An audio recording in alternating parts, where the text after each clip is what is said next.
செய்தார்கள். நெல்லையும் தானியங்களையும் இடித்து சமைக்க பயன்பட்ட உலக்கை மற்றும் உரலில் அருமையாக கூற நான் வந்துள்ளேன். தமிழர் வாழ்வில் உழவுக்கு பிறகு மிக முக்கியமானது பயனாக இருந்தது தானியங்களில் பதப்படுத்துவதுதான். மரத்தாலோ அல்லது கல்லாலோ செய்யப்பட்ட உரலில் இரும்பை புண்கட்டிய மரவகை கொண்டு நெல், காம்பு, கேழ்வரை போன்றவற்றை இடிப்பார்கள்.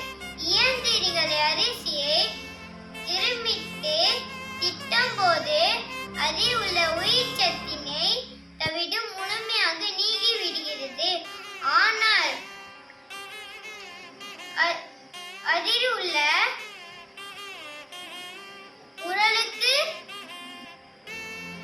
உரல் இடித்து குறைக்கும் போது அந்த தவிட்டின் சத்துக்களை அரிசியை தங்கி உடலுக்கு அளப்பரிய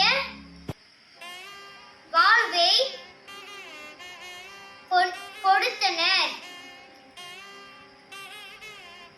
மேலும் உலக்கை கொண்டு இடிப்பது ஒரு சிறந்த மூச்சு பயிற்சியாக பெண்கள் கூடி பாட்டு பாடிக்கொண்டு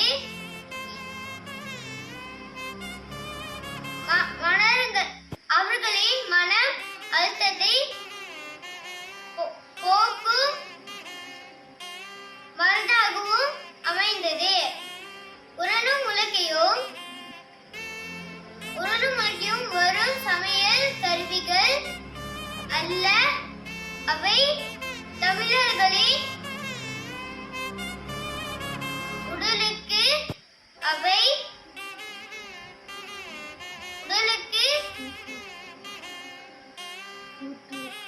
ஊட்டு வாழ்வியலின் அடையாளங்கள். உணவு உண்மையான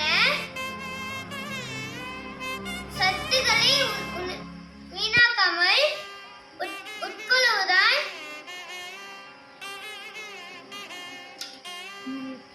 நோயற்ற வாழ்க்கை அடிப்படை என்பதை உரல் நமக்கு உணர்த்துகிறது. பாரம்பரிய மதிப்பு. நன்றி, வணக்கம்.